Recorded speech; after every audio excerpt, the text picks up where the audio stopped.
OK, we're going to start a new feature on Now On To very soon. And basically, if something pleases you, write in and tell us about it, and we'll give it a Sunday toast. Or if something really, really annoys you, write in again, and we'll give it a good old Sunday roasting. And I think No Limits are going to help us out on this. Get the symbol off, please. Croeso I Cymru! Welcome to Wales. Hello, I'm Tony Baker. And I'm Jenny Powell. From the world's fastest and best watched TV rock show, No Limits. Woo! And we're working very hard in the wilds of Wales. That's why we look so cold. And the roast of the week? Is the Welsh weather. Because it's so cold. Roasting it is not. And the toast of the week? It's got to be Simon, innit, for coping so well. Good chap, coping with people like us anyway. And BBC tape machines breaking down in the middle of Windmill. Now, every week we have a competition, don't we? We do, and this week it concerns a programme from Liverpool which you can see at 1 o'clock. What is the final score at the end of our Liverpool versus Everton match? And if you get it right, you get this huge bag of No Limits goodies, apparently.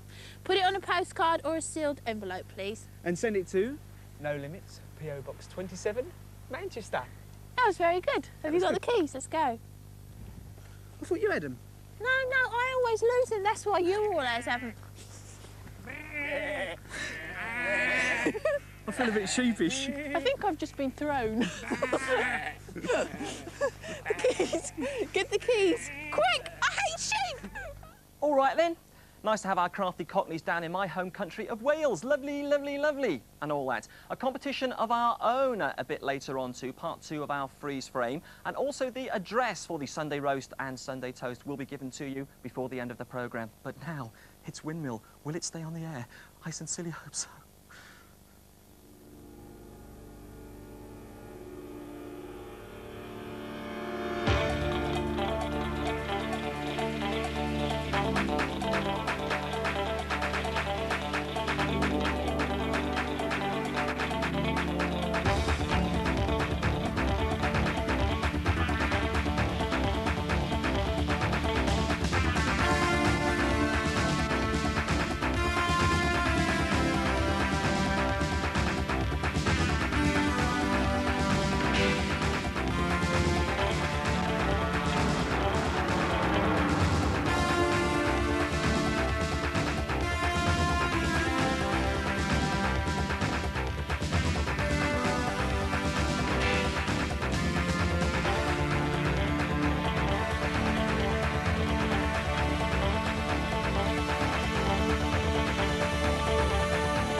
Hello.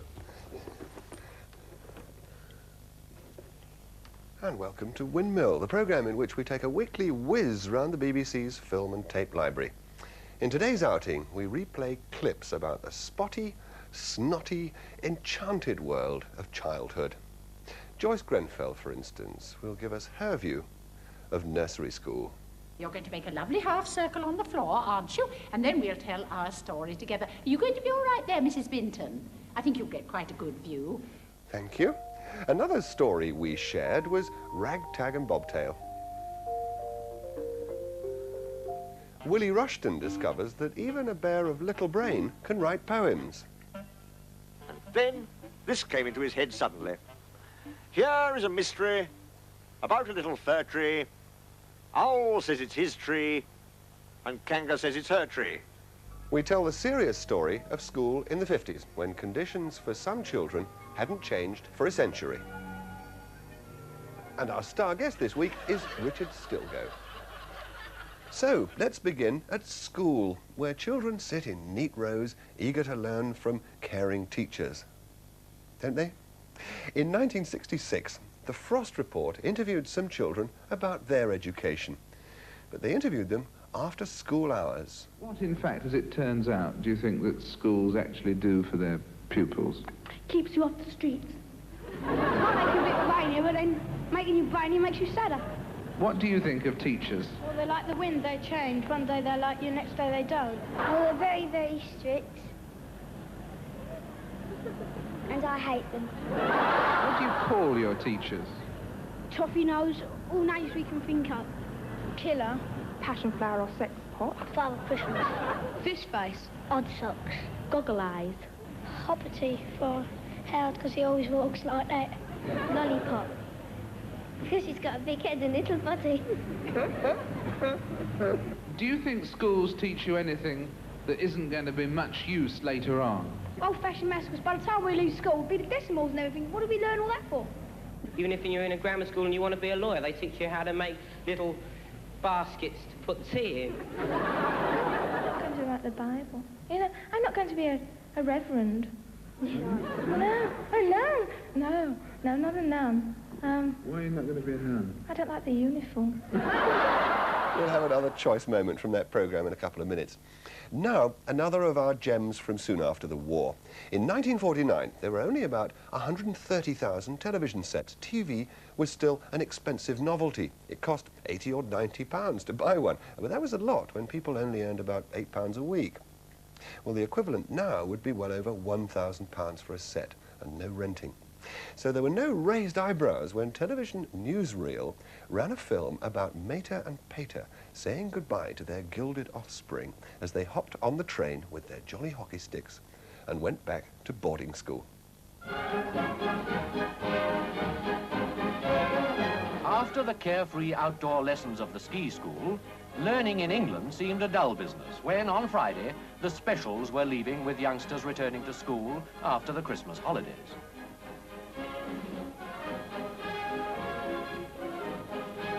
A brisk, manly send-off from the Pater is, of course, part of the tradition. Not so long ago, he too was being seen off by his father in the same hearty manner.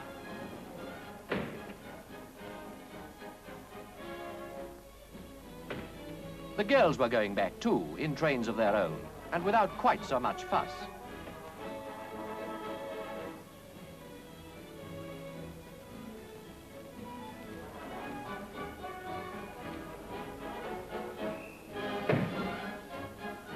All types of both generations were here.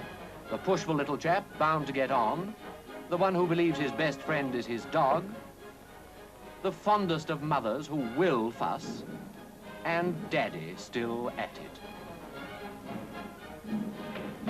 But at last the whistle blows, and that really is goodbye. When Shakespeare wrote of the whining schoolboy creeping like snail unwillingly to school, he could never have been visualizing a cheery crowd like this. Whether behind it all they really do believe their parents' story, that these are the happiest years of their lives, is a matter for conjecture. But to the innocent eyes of the very young, a big brother at boarding school is every inch a hero. So off they jolly well went for another term of what? Well, now it can be told.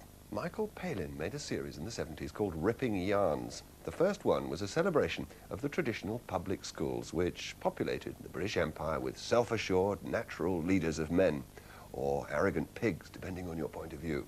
Of Michael Palin's point of view, there was never any doubt. This is life at Greybridge, as portrayed in Tompkinson's School Days. I had been at Greybridge for 2 weeks, and the dour, forbidding place had produced such misery in my soul and fear in my mind as I had never known in my whole life.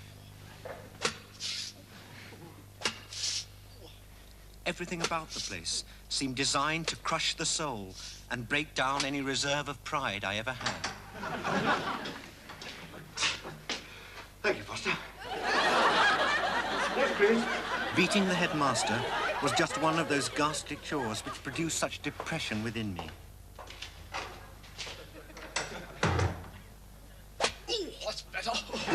There was also the compulsory fight with the grizzly bear, which all new boys had to go through.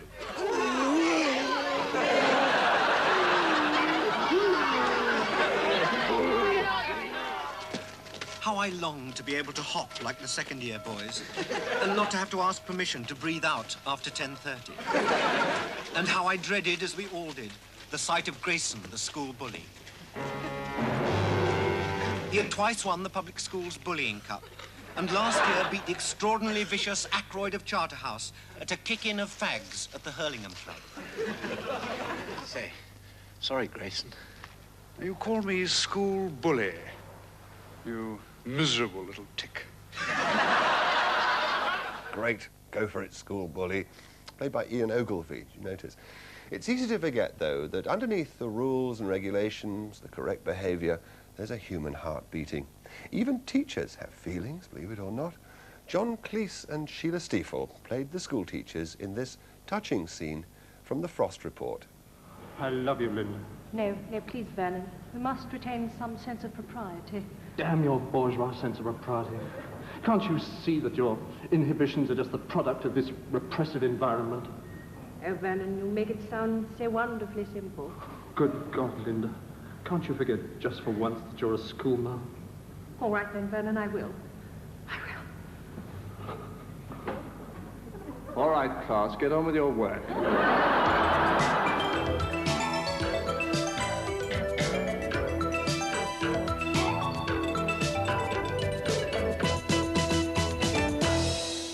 Now, let's just sit back and enjoy some pictures of children completely immersed in their own world. In this case, it's the fierce competition among the very youngest riders at a village gymkhana.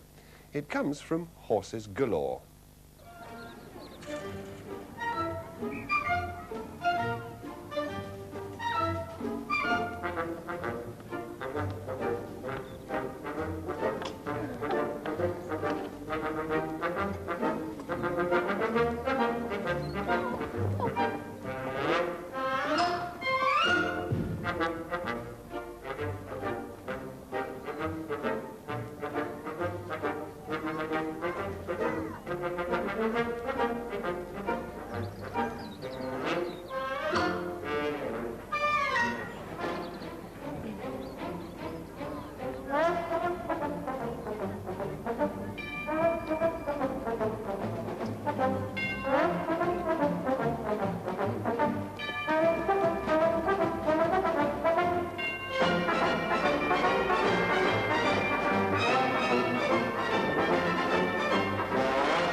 To teach children at a nursery school must take the patience of a nursery school teacher. Saints needn't apply.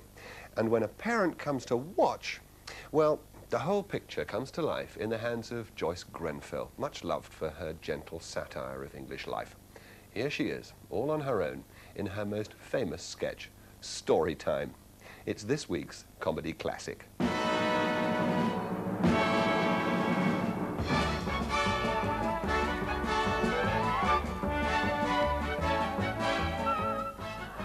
Mrs. Binton, this group storytelling is quite a feature of our work here in the nursery school. We like to feel that each little individual has a contribution to make to the world of make-believe, and of course many valuable lessons can be learnt from teamwork. We're a happy band of brothers here. Edgar, let go of Timmy's ear. Settle down. Now look, no, Edgar, you go over there, and Timmy, you come here. That's right. Now then, Neville, stop being a train, dear, and come and sit down. Well, get into the station and then sit down. George, George, don't do that. Now then, what are we going to tell our story about... How about some nice straight backs before we begin, shall we? That's better. Geoffrey, face this way. That's it. Rachel, take your shoe off your head and put it on your foot. Now, what should we tell our story about today? Should we tell it about a little mouse or a big red bus? What did you say, Peggy? About a little bunny rabbit. That's a good idea. We will. We'll tell it about a little bunny rabbit. No, Sydney, he was not a cowboy bunny, and he did not have a gun. Now, why don't you come out from under the table, and then you can come and help me. All right, if that's how you feel. But I don't want to say it again. Please stop machine gunning people. One of our individualists. He does have little personality problems of aggression, but we like to feel that when his energies are canalized in the right direction, he's going to be quite a worthwhile member of society. That's our hope. Now then, everybody listen carefully. Once upon a time, there was a dear little bunny rabbit, and he lived... Where did he live? No, not in a flat. Not in a tree. And not in a television set. Now think. Yes, Hazel, he did. He lived in a hole. Only some of us like to call it a burrow, don't we? And he lived in the burrow. Who did he live there with, Caroline? With his mummy bunny rabbit. Good. And who else? His daddy bunny rabbit. Right. And who else? All his little brother and sister bunny rabbits. Wasn't that nice? Yes, it was, Sydney.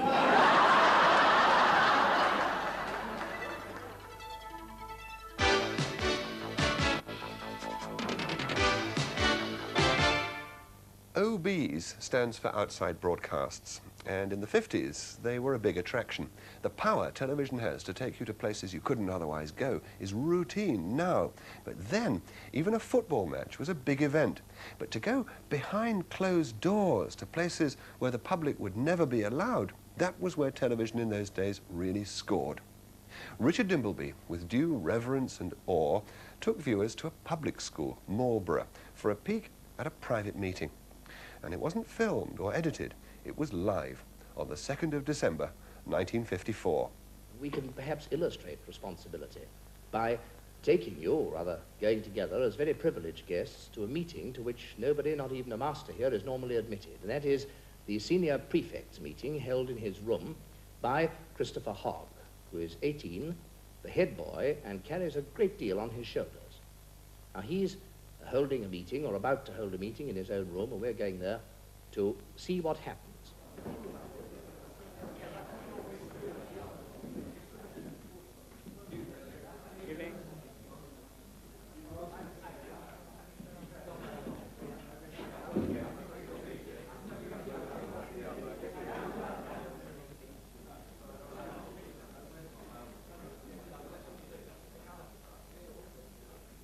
Right, quiet. You're late, Ma. Quiet. Right, the rota for prefects taking upper school prep on the last 2 weeks of term I've put up on the board over there. Will you please look at it and make quite sure you know what night you're going to be taking prep on? Right, secondly, John Green tells me that he saw a Morburian by name Eccles bicycling through Swindon in plain clothes the other day. That is right, isn't it, John? Yes, absolutely. Well, this isn't the first thing of this kind that has come to my notice. I should like to point out that he's breaking at least 2 rules. Firstly, you're not allowed to go more than 10 miles from Marlborough unless you have your housemaster's leave. Secondly, you're certainly not allowed to go on a bicycle ride of that length unless you're wearing games clothes and not plain clothes. What is the point of that clothing rule? 1, so you don't wear the seat of the trousers up. 2, so you don't get them dirty, I think. How do you know he didn't have permission? You asked him, didn't you, John? Yes, I stopped him and asked him. Isn't there another rule that says you're not allowed to go more than 4 miles from Marlborough alone, on a grid? Yes, there's another point. What time did you see him, John? It was out at 4:30. Well, then, in that case, he couldn't have got to Gates by 5 p.m. Unless he took a train. All right, quiet, shut up. Do we know what he was actually doing in Swindon? Did you stop and ask him that? No, I'm not clear. Well, of course, he was probably going to a cinema. That seems to be the usual excuse for winning in Swindon. At any rate, who's his head of house? Well, he's doing this. And I should like all heads of houses to remind their houses of the following points. Firstly, hang on. All right, sorry. Everybody ready? Firstly, you mustn't go more than 10 miles from Marlborough without your housemaster's permission. Secondly, if If you go on a grid ride of that length, you must go in games clothes. Thirdly, you mustn't go more than 4 miles from Marlborough alone. Don't tell somebody else with you. And fourthly, of course, you mustn't go to a cinema under any circumstances. 18. They didn't look a day under 40. Well, let's apply a bit of BBC balance and get away from posh public schools for a moment. A year later, in 1955, there was a public outcry over the condition of some state schools. I've got a Daily Mirror here from the period. Price only 1.5 pence, penny halfpenny. You look very prominent, almost the whole of page 2. The shame of Britain's school slums. So, it's obviously a very serious subject, and lots of other papers made a big play of it. Well, the BBC made a film in the hard-hitting series Special Inquiry, and it's interesting to see how strongly they tackled stories like this in those days.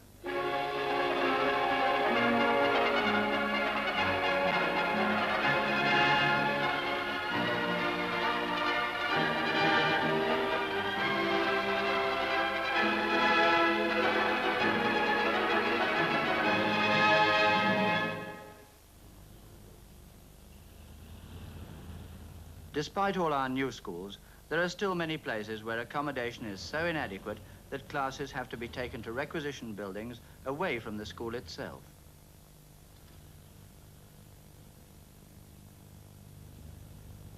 I thought of the winter and the traffic and the time spent moving about, and I wondered why it was necessary in 1955. It seems clear that bad conditions must reduce teaching efficiency.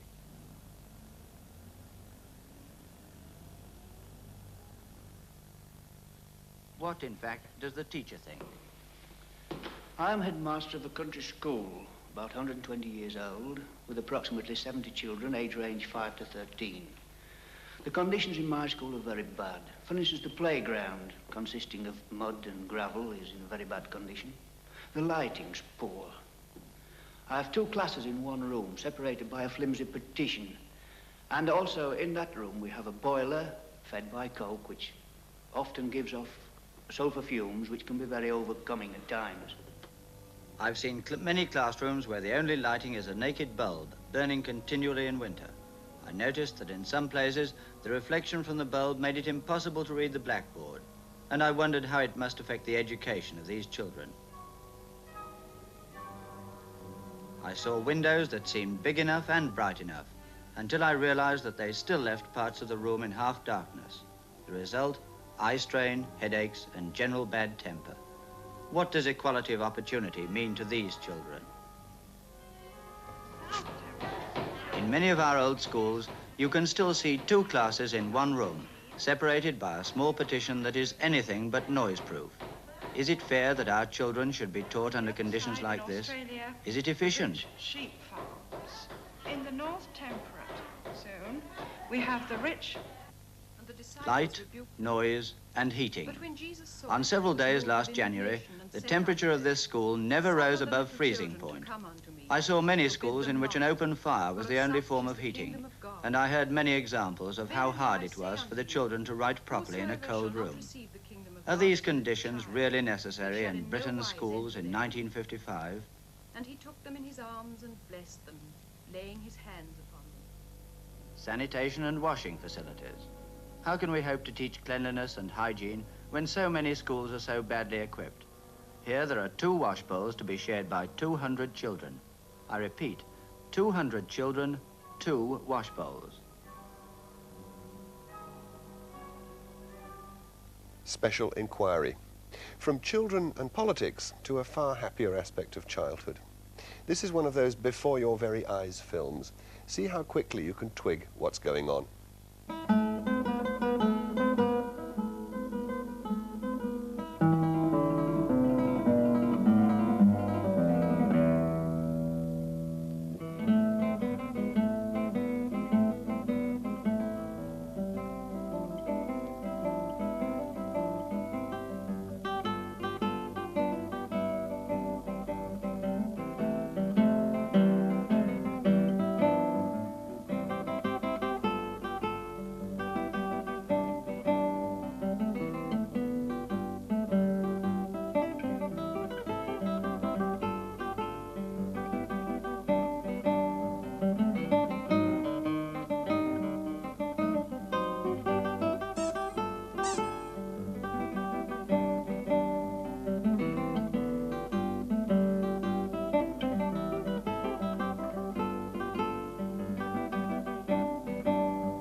Teddy! Children love teddies. The reason they're called teddy bears, incidentally, is that in 1902, the President of the United States, Teddy Roosevelt, was in the state of Mississippi sorting out a border dispute. He was a keen hunter. His hosts, eager to please, tied a bear to a tree for him to shoot. He couldn't bring himself to do it. A cartoonist drew a picture of the event, and from then on, whenever anyone thought of Teddy Roosevelt, they thought of bears. At the same time, an enterprising shop owner made a stuffed bear and stuck a label on it saying Teddy's Bear. It sold at once, so he made another one. Within months, he was mass-producing teddy bears and went on to be one of the world's biggest toy manufacturers. The rest is history. Now, teddy bears are stars in their own right. Let me present my chums here. These are Big Ted and Little Ted from Play School. These are the actual ones. This is Rupert Bear, who not only has been a star of his own newspaper strip cartoon for many years, but was also a star of Paul McCartney video called Frog Chorus. That is Super Ted, who has his own television series. This is Paddington Bear, who also has his own television series. At the other end of the sofa are some real antiques. They all date from between 1910 and 1930. Favourite bear of all for a lot of people is Winnie the Pooh, a superstar since 1926, when A.A. Milne created him. Jack and Nori had a Winnie the Pooh story, and the person they got to tell it was probably the most bear-like they could think of, Willie Rushton. It was a tale about a bridge, a river, and some fir cones. And Mr. Rushton lodged himself on the actual bridge A.A. Milne had in mind when he wrote this. One day, when Pooh was walking towards this bridge, he was trying to make up a piece of poetry about fir cones, because there they were, lying about on each side of him, and he felt singy. So he picked a fir cone up and looked at it and said to himself, this is a very good fir cone, and something ought to rhyme to it. But he couldn't think of anything. And then this came into his head suddenly. Here is a mystery about a little fir tree. Owl says it's his tree, and Kanga says it's her tree. Which doesn't make sense, said Pooh, because Kanga doesn't live in a tree. He had just come to the bridge, and not looking where he was going, he tripped over something, and the fir cone jerked out of his paw into the river. Bother, said Pooh, as it floated slowly under the bridge. And he went back to get another fir cone, which had a rhyme to it. But then he thought that he would just look at the river instead, because it was a peaceful sort of day. So he lay down and looked at it, and it slipped slowly away beneath him. And suddenly, there was his fir cone slipping away too. That's funny, said Pooh.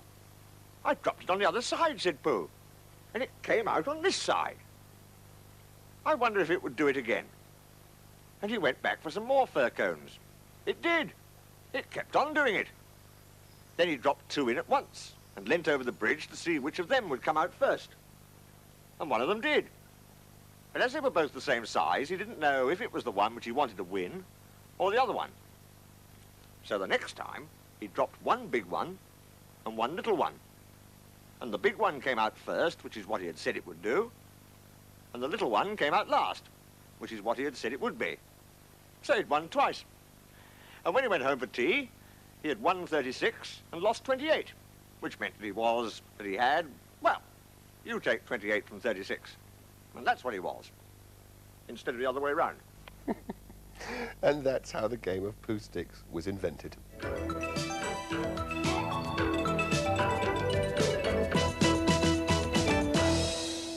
Children's television, one of the mainstays of broadcasting, sometimes gets a bit set in its ways.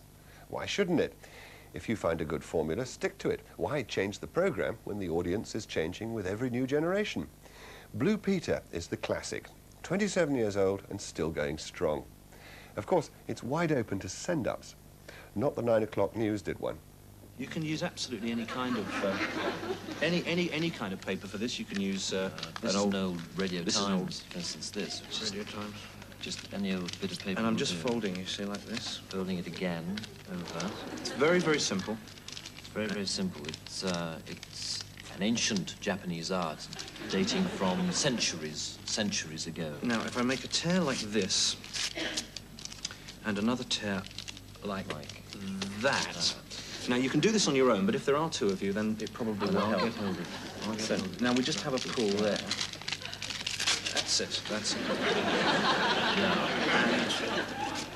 And you see, now there we have a very nice hat.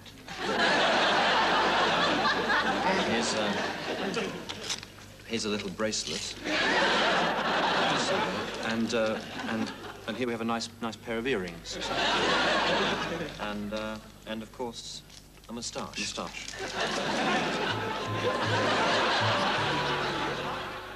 Rowan Atkinson and Mel Smith. Monty Python's Flying Circus also must have spent their formative years watching Blue Peter.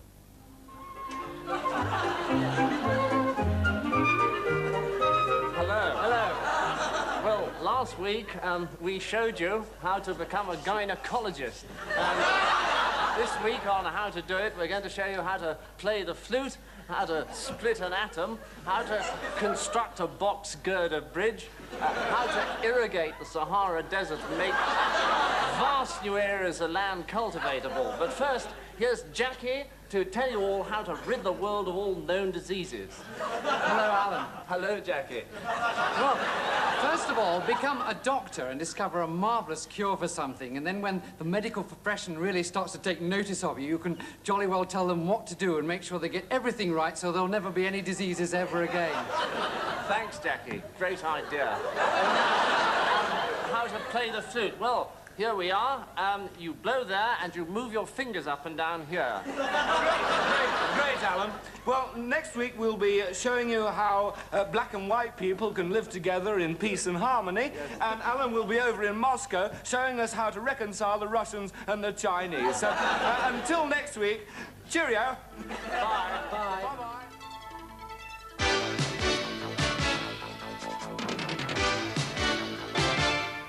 Now, animals have children of their own, and we've found a nationwide film which is very different in style from what you'd expect. Just a small family of animals with an unexpected choice of music and no commentary. When it was shown, it generated hundreds of requests for a repeat showing. It was filmed in 1977 at Bristol Zoo.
the much-requested nationwide film of Naomi the baby gorilla and her parents. We get requests too.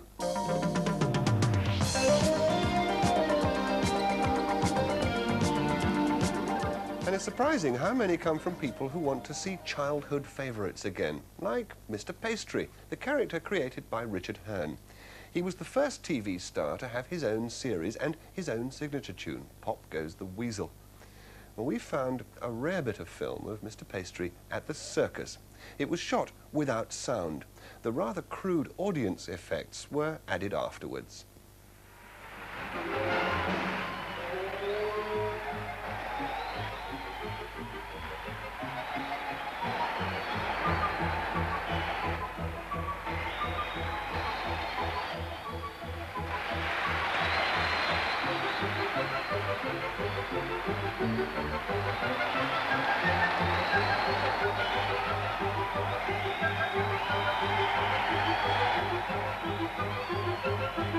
And his grand finale was riding, or trying to ride, a horse bareback.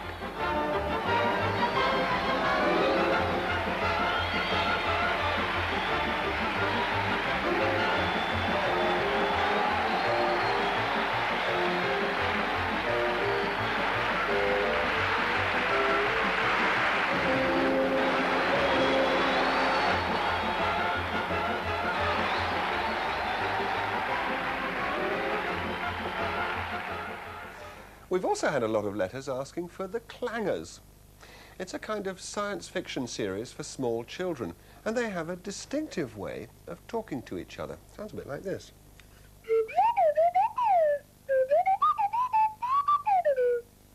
Sorry. This story, if you really want to know, is about designing a space vehicle in which to visit the Iron Chicken. Okay? Clangers are very clever at making things.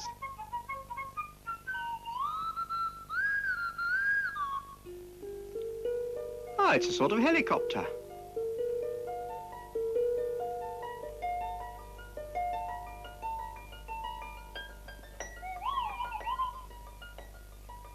It flies, but it doesn't look very safe. I hope she isn't thinking of going very far on that thing.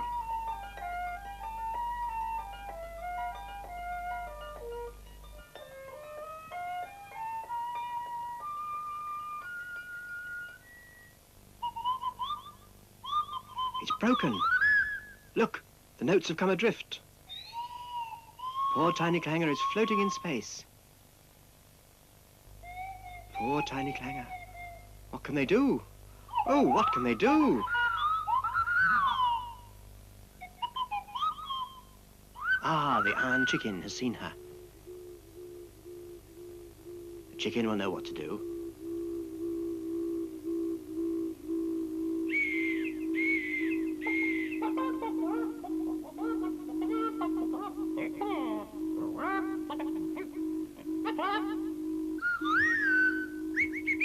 That's it. And up they go. Wonderful. Iron Chicken. We like getting letters. Sometimes it's because they remind us of things even the Windmill team has forgotten. For example, we've had lots asking for Rag, Tag and Bobtail from Watch with Mother. The 26 programmes were shown and re-shown from 1953 to 1965. This is from number 26 of a limited edition of 26. You may remember Ragtag and Bobtail, but do you remember the baby bunnies? No, I didn't either. Well, here, they'd been getting wonderfully dirty in a mud puddle. The babies were all clean again now, though they were very wet, and Rag and Bobtail began to dry them. Being wet is nice and cool on a hot day, said Tag. Oh, is it? Then I'm going to get wet too, said Rag. And he splashed himself with water from the log. Then he too sat down with the others, and they looked at the babies. But one of them wasn't there. where do you suppose he'd gone? That naughty little baby rabbit had gone back to the mud pie so that he could have the fun of getting muddy and having a bath all over again. Bobtail went to fetch him. But when he picked him up, the naughty baby was so tired, he fell fast asleep in Bobtail's arms. And when Bobtail got back to the others, they were fast asleep too. "I won't bother to wash him now," said Bobtail. And in no time at all, Bobtail and the naughty baby were fast asleep too. Goodbye, Bobtail. Goodbye, Rag. Goodbye, Tag. Goodbye, baby rabbits. Ah. Now it's home movie time.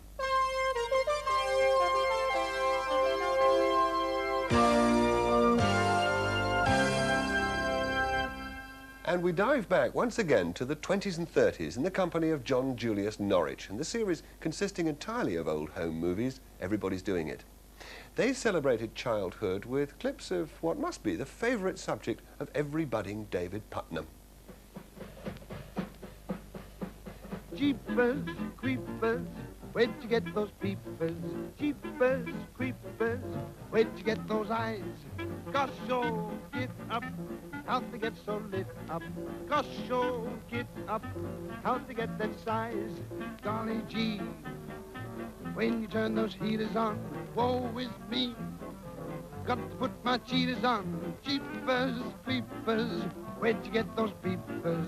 Oh, those weepers, how they hypnotize. Where'd you get those eyes?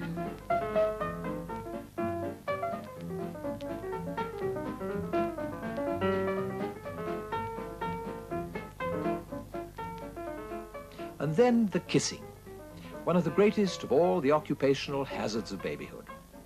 Illogical, too. All that fuss about sterilizing a chap's bottle and then gooey kisses one after the other. Oh well, perhaps it's a sort of inoculation. And when the kissing has to stop, there's the constant motion.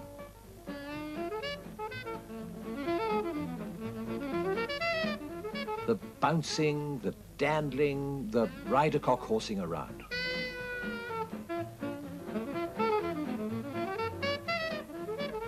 How is one to digest one's cow and gate?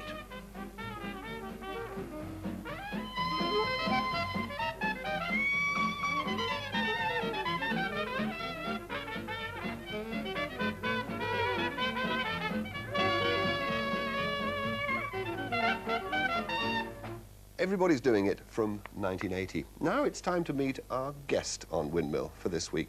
Frisbee, the car, please.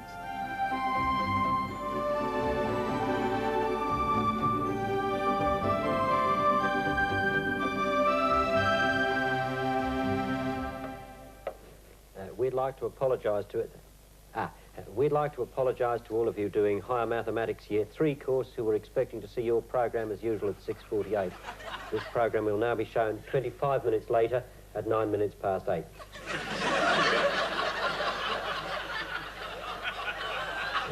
So, 7:13.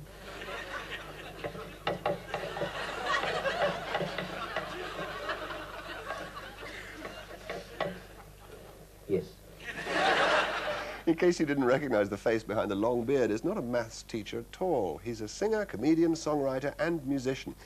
He's also had the ambition since the age of 3 to have lots of children. He's had 5 so far. So will you welcome behind a shorter beard, Richard Stilgoe.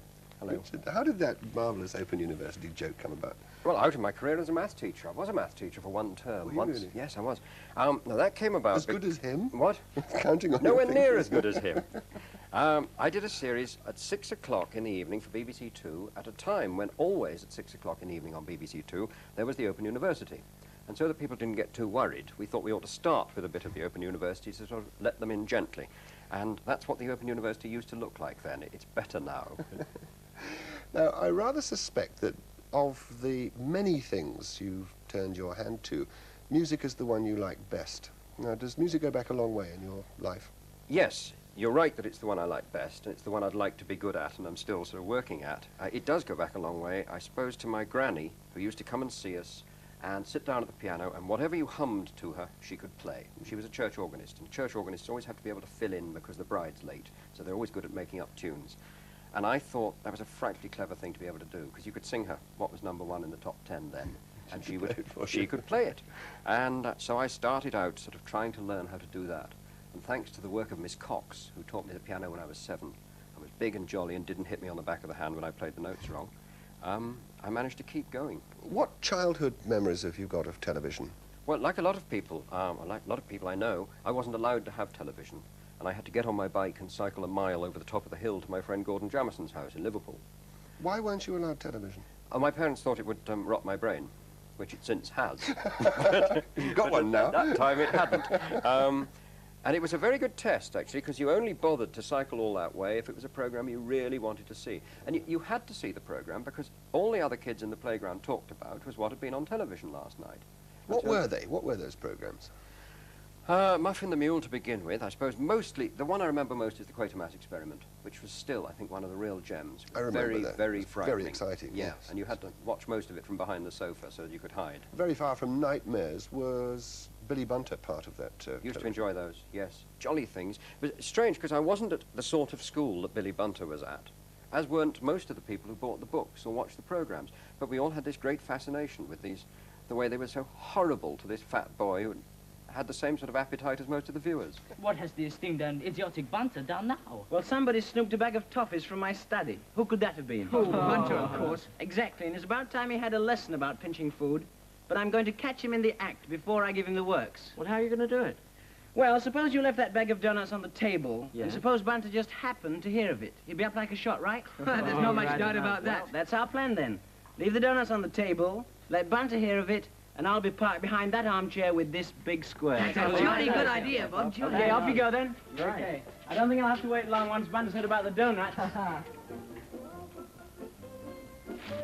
Oh, by the way, Frank, yes, you Harry? did remember to take those donuts up to my study, didn't you? Yes, Harry, I left the donuts on your study table. Jolly good. We'll ask old Morley to come up and share those donuts with us. Right.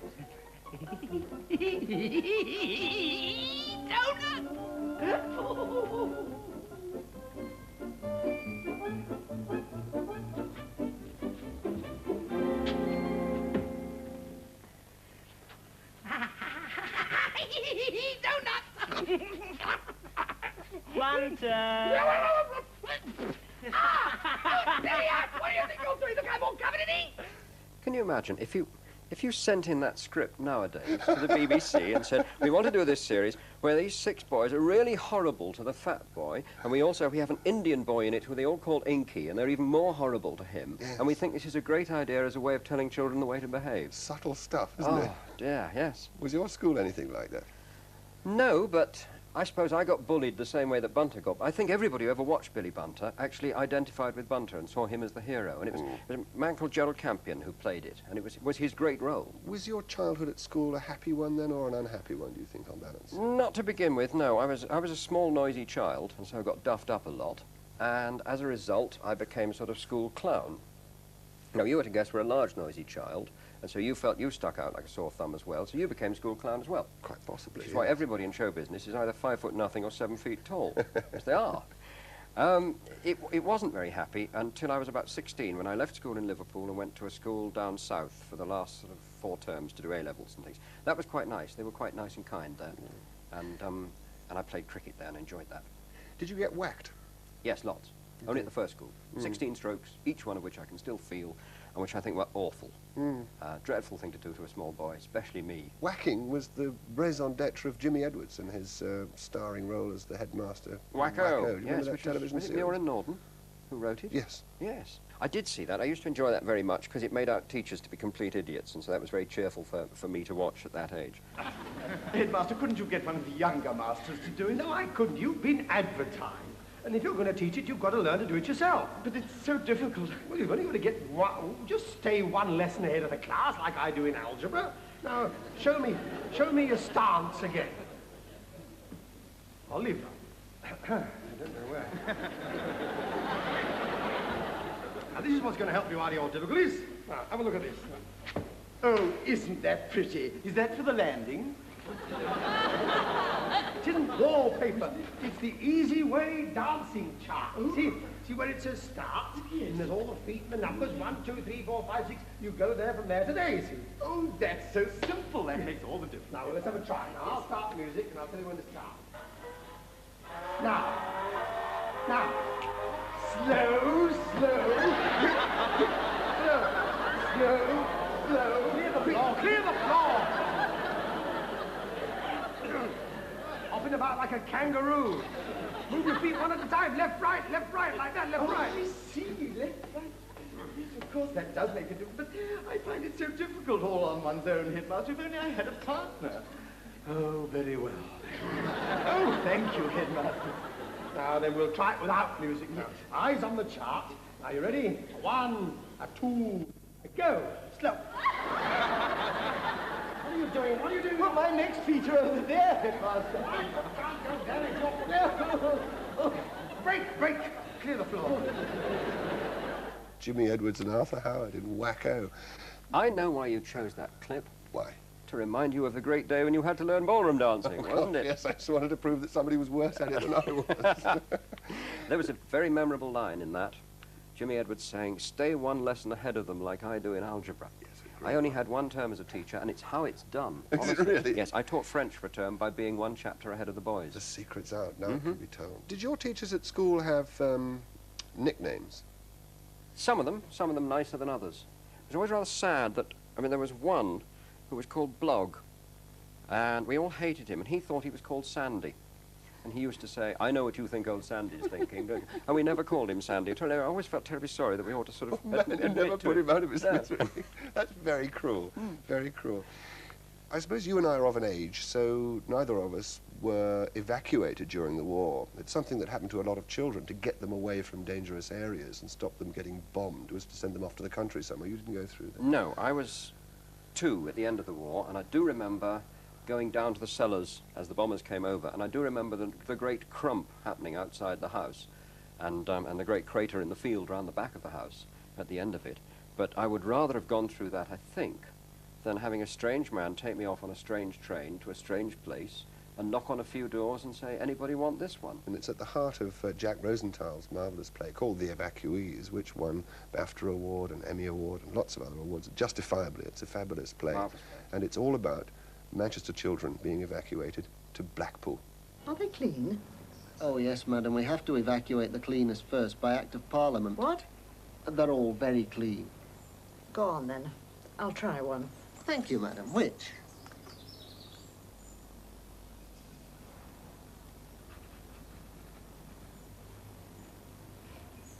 That one. Come on, lad.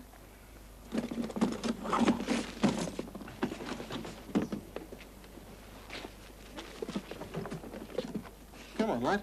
Come on. Say hello to the lady. Hello.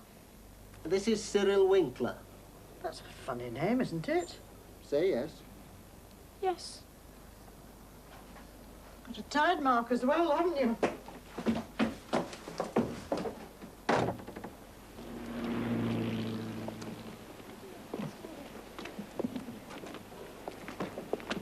Wait there, boys.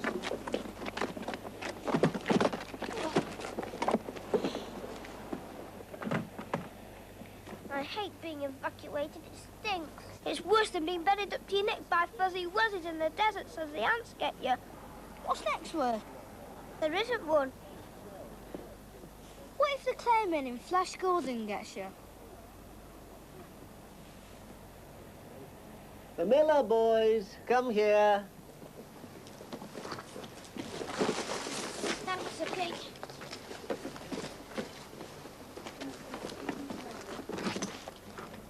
Come on, lads, get a move on. Come on, Dad. This is Mrs. Graham. She's taking you. Draws Okay, see you tomorrow. I bet she's a witch anyway.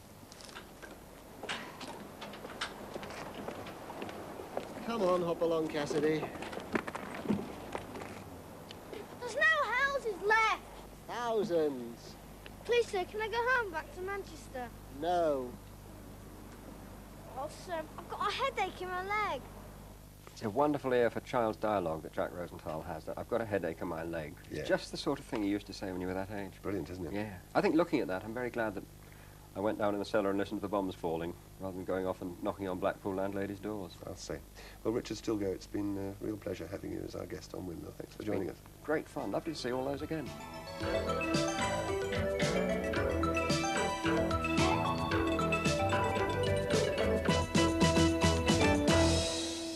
We end Windmill this week with something from a series of films about childhood called Young World, made in 1967.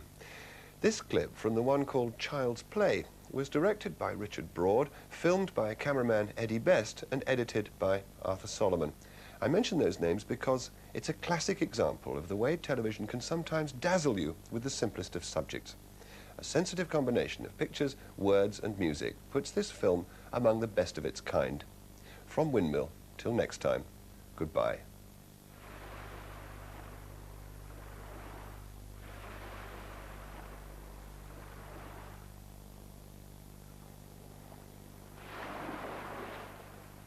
It is imagination that children bring to bear on the disorder of the world, so that they may understand and control it. And imagination can flower in a 10-year-old girl to produce a poem like this. And when it draws back its curly, white-fringed waves, there is no lull in the sound of the incessant beating, but a gentle suction and a revealing, and a little sorrow that the sea is going. And so it goes on. The sea comes again, though, now elated to regain its territory. And so it goes on. Back and forth go the waves, in time with life itself. For the sea is life's drum, and life alone will stop it beating, wave upon wave. And so it goes on.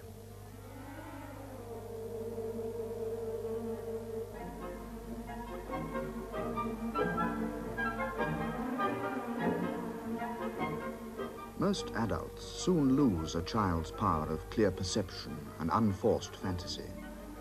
This quality in children is something to recognize and nurture, for it can vanish all too readily.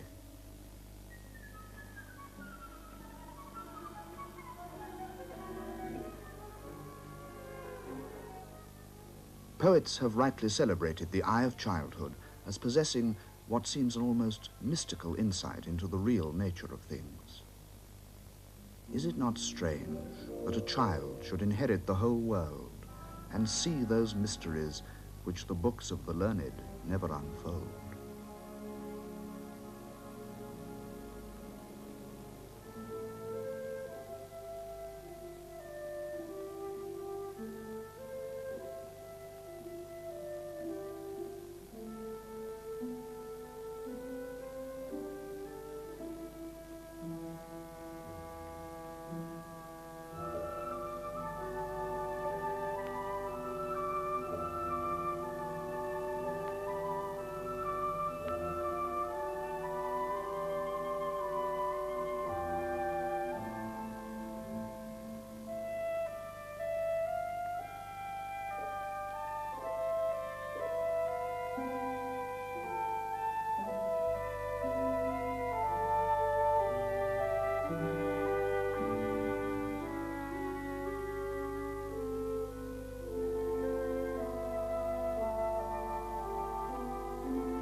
Got through the entire programme. Phew! Time now for round 2 of our freeze frame competition. Catch this. All right, if you can spot that from a forthcoming programme, you're a better man than me. We'll have it in full for you after No Limits in Liverpool this week.